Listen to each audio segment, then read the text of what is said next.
You're facing up to a year in jail and or a $4,000 fine. So we're going to do probable cause. You have the right to remain silent. Anything you say can or will be used against you. So you were on bond for a felony tampering case, and now you've picked up an assault bodily injury, and you want me to give you a PR bond. Is this right? I don't know anything about your case. I don't know anything. I know somewhat about your history. It's quite scary, as a matter of fact, but let's find out. Alex, please. In just a few short minutes, the fate of two people was placed on the scales of justice. A man with a troubling past and a tearful plea for the future of his unborn child stood before a judge, unwavering in her duty to protect the safety of the community. Will a guilty history forever close the door to redemption? Or can compassion and the hope of a new beginning soften the rigid lines of the law? The decision looms. Will justice be served? Or will mercy pave the way for a second chance at life? Yes, Your Honor. On the assault bodily injury? Yep. Yes, Your Honor. It says officers were dispatched to an assault that just occurred in Harris County, Texas. The complainant told the officers that she had been walking into a gas station near her apartment when the defendant came out of nowhere and struck her on the arm with a wooden stick, causing pain. The defendant continued to wave the stick at the complainant. The complainant maced the defendant and called the police. The officers observed a minor abrasion on the complainant's arm, and when they arrived, the complainant immediately pointed to and identified the defendant. So we have a regular person walking down the street, and they get struck with a stick, a switch. Yes, Your Honor, just a stick as she was walking to the gas station. Looks like in 22, you were in 2020, you get charged with an aggravated assault with a deadly weapon. 22, you pick up another aggravated assault with a deadly weapon. And now you have an aggravated assault of a family member that was dismissed in June, not 3 months ago. And now you've picked up these two cases.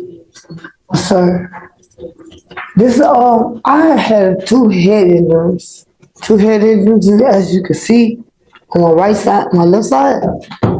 And I don't remember hitting her with no board. Okay. I need to make sure that the public is safe. And I don't know, Josh. I mean, we've given you chance after chance. And ma'am, what scares me is that if we let you out, this is just a random person out. I mean, no one can even walk in the public now. I don't know, Josh. Yes, I wonder if we maybe be able to do maybe a short reset so that I can maybe get some information for the court. What I'd like to know, is she has she been seen by a doctor? Is she taking any medication? Does she have any medication? And more importantly, if we let her out, what's going to happen to her? Is she going to, I'm going to tell you this now, man.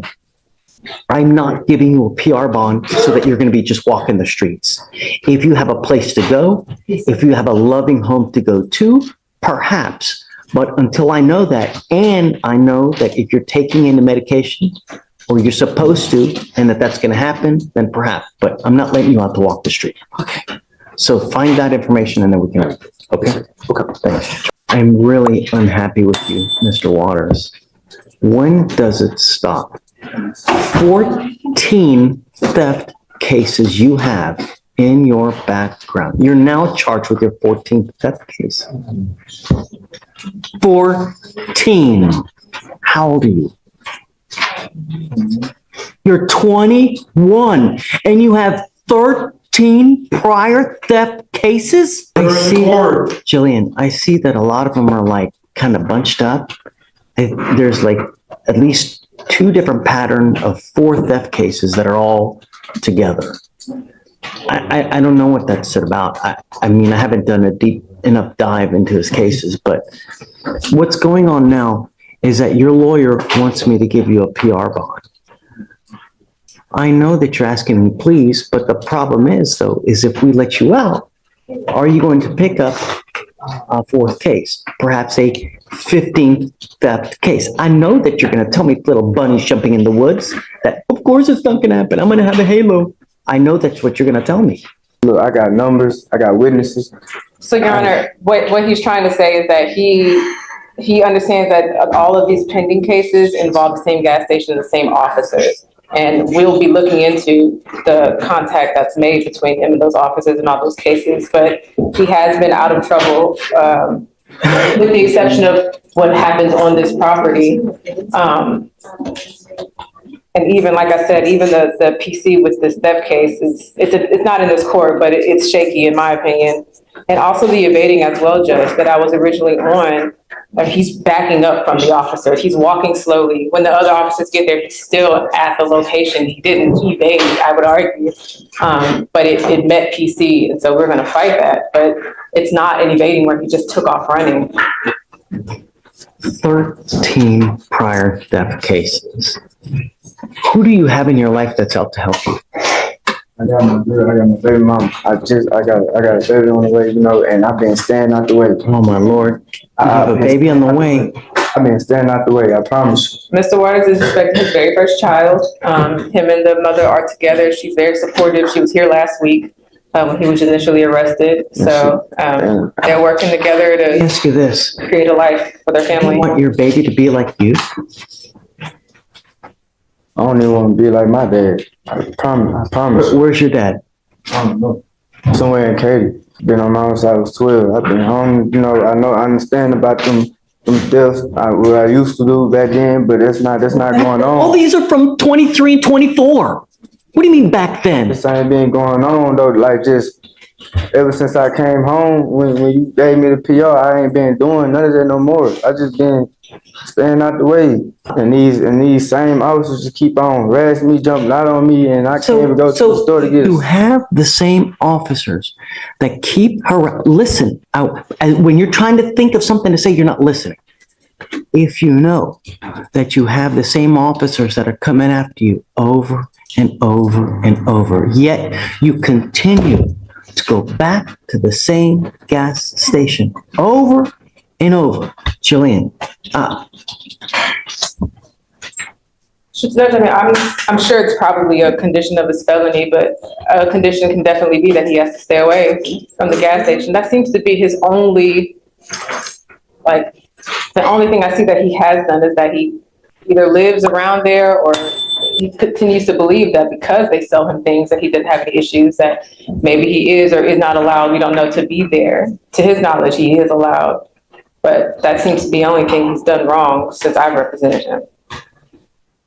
what I'd like to do, number one, is I would like to compile a list of every theft case that he has, every single place that he's picked up a theft case from. Number two, I want to know where he's going to go. I'm not taking your word where you're going. I want to know, and I want to talk to them myself where you're going to go. So I want to know. And just your baby mama, I don't know. I got numbers right now. We'll get there, but I'm not letting you out to roam the streets. I'm not roaming no more. I got to stay. I'm not roaming. We'll get his address and have I him. want to know every single theft case here. Where are they from? Why? Okay. And then if he has nowhere to go, I want to reach out to the MAC and see what we can do to provide him. And you need to start working. You have way too much time on your hands, and you are the epitome of self-destructive behavior. You need something to do with your life, Mr. Waters. You need to get a job. So this is what we're going to do. And we have a job fair that's coming up. Hold on a second. Is that the fresh start? Yeah. Can you make him a copy? So what I'm going to do is, I'm not going to let him out now, but first thing I want to know is I want to know where he's going to go when he gets out. Number one. Number two, I want to compile a list of all the theft cases, where they're from. What I'm going to do is I'm going to put a monitor on him. And then number three, he's going to meet me at the fresh start because we're going to get his ass a job, a full-time job. I'm going to be at that fresh start fair, and I expect you to be there because you and me are going to get you a job one way or the other somehow. I'm going to be working that thing, and I'm going to expect you to show up to that thing at 9 in the morning when it starts, if I let you out. I haven't decided yet. A very, very dangerous person, and I'm going to tell you, what does this look of bewilderment? You're charged with aggravated robbery, you're charged with retaliation, and now you pick up 2 other cases? I'm going to do everything in my power to protect the public. And I'm going to tell you now, if that means having to stick your bonds at $50,000, I will do it in a heartbeat. I'm going to put a whole host of conditions on you. I don't know if you're going to get out, but if you do, you violate one small thing. A man charged with a slew of serious crimes, armed robbery, retaliation, and now 2 new charges. The judge didn't mince words, calling the defendant a clear danger to the community. But what the court didn't anticipate was the bloody tragedy hidden behind those accusations. A pizza robbery gone violently wrong left 1 person dead. And this defendant, he was tied to the case. But what exactly was his role in that fatal night? Was he the mastermind, or merely an unwilling participant caught in a storm he couldn't control? Beneath the surface of these charges lies a deeper question. You will be staying with me. Do you understand? No dope, no alcohol, no going to any of the places where you've been charged with theft or any of the other things that you got. No weapons, and I'm putting an ankle monitor and I'm giving you a curfew. I don't want you out in the middle of the night. Your curfew is from 9 p.m. to 6 a.m. Do you understand? Your bonds now are set at around what, 70? Who's representing? Shreya's representative. Yeah, Oh, no, Josh. Josh, he stepped out because it was just coming out to sign the Oh, I condition. can step in. No, I think his bonds are wholly insufficient. His criminal mischief is at 1,000. His theft is at $800. That's just, and he's charged with aggravated robbery and a retaliation. I don't think so. That's like, yeah, I'm gonna need, so what we'll do is I'm gonna roll him to tomorrow and we'll talk with Josh tomorrow, but I now find that your bonds are wholly insufficient. You're way too dangerous, man. Way too dangerous. You need to wait on the bond conditions then? No, let's have it signed just in case he makes bond now. That way we have it in place. But I'll readdress the bond tomorrow. Perception is reality. So you're wanted out of Kern, California for willful cruelty to a child. Are you waiting formal extradition, sir? Yes, sir. Okay, so what that means is we give the demanding jurisdiction here, California, 2 weeks to come pick you up. And if they fail to come pick you up within that time, we will release you. Yes, sir. You know that California is ready to come get him? Amy? Oh, yes. Okay. All right. Good luck. Thank you, sir. Thank you, Judge. So let me get this right, Josh. He was out on bond for the aggravated robbery. He was out on bond on the other case, on the retaliation, and then he picked up these 2 new cases, right? Is that right? I think he was out on bond for the ag rob, and then, Oh, the Picked up. ag loss from May. yes. And then picked up To the the theft. retaliation on 9/4. And then after that, so it's a 3rd time he's out, and then he picks up another case? These allegations, Judge, are from August of this year. There's 2 cases in this court. Yes. Let me see. It was after the ag rob and before the retaliation. All right, so the retaliation is September 3rd. Mischief is August 28th.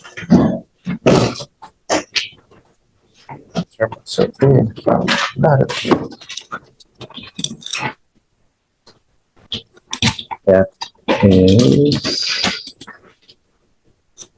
August 8th, 28th as well. So I found out I had the warrants. Tell myself that. Okay, so let's talk about this. So,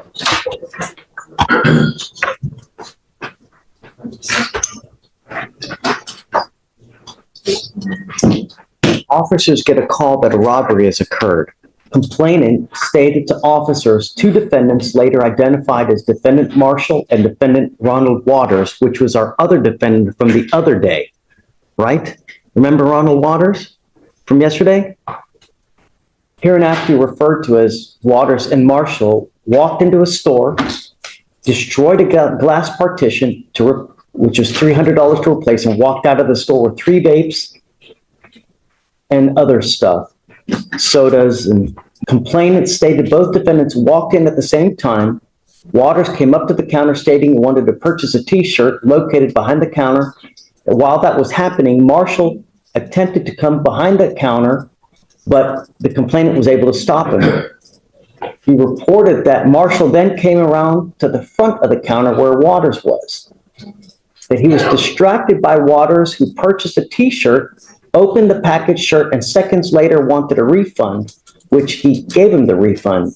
Complainant reported that as that was happening, Marshall used his hands to mess with the glass partition, heard the glass breaking, grabbed 3 vape pens, other things, and ran out the store without any attempt to pay. Complainant states that he knows both defendants by sight and can identify them from priors. So while being out on all that, on the aggravated robbery, in that one, what do we have? Did he hold someone up? Aggro. Yeah, let's see how dangerous Mr. Marshall really is. Allegedly. So the complaining witness was a delivery man for Domino's. I believe he made a delivery to the co-defendant in that case. The complaining witness said he felt something wasn't right and told the co-defendant to just pay him half so he could leave. The co-defendant pulled out a handgun, pointed it at the complaining witness, and demanded the pizza. The complaining witness noticed this defendant by his vehicle at that point and observed defendant Marshall open his front passenger door, reach in and steal a fanny pack that held his cell phone. So this defendant Part of the offense. He's not the one with the actual. he was not the one pointing the gun, yes, Judge. The complainant began to feel that something was not right and offered to accept half the amount due for the pizza just so that he could leave the location. White then pulled out a firearm, pointed at the complainant, and demanded the pizza. White told complainant that he had 5 seconds to give him everything he had and began to count out loud. Do you know how scary that is to have someone hold a gun at you, tell them you have 5 seconds to give them everything or else? That is really, really terrifying and can cause people to have nightmares, all kinds of psychological issues. God. When defendant White reached his 5-second countdown, the complainant stated that he saw defendant White attempting to pull the trigger and could hear a clicking sound. It was at that moment the complainant was fearing for his life. He attempted to push defendant White's pistol away from his face and was able to retrieve his own firearm, namely a pistol. Complainant feared for his life and discharged the pistol at defendant White. Oh, the complainant shot and killed defendant White, who died at the scene. Complainant stated that defendant Marshall ran off with his property and the complainant drove to a safe location before calling the police. This is Houston. I will do everything in my power to protect our city. And I want you to understand that. And that person is now gone. For a pizza, his life is now gone. How well did you know this person? How well did you, was he a good friend of yours? Someone I knew in the apartments. I'm going to make each of your bonds $3,500, Mr. Marshall. I want you to understand that if you are able to make bond, I'm putting a whole host of conditions on you. Sir, I will understand. Don't be a danger to our city. You have but one life. Stop. You have but one life. You know, when it's gone forever. And it's so very, very short. So heed the advice, because I'm not giving you any more warnings. Do you understand? Okay. Thanks, Steve. Thank you.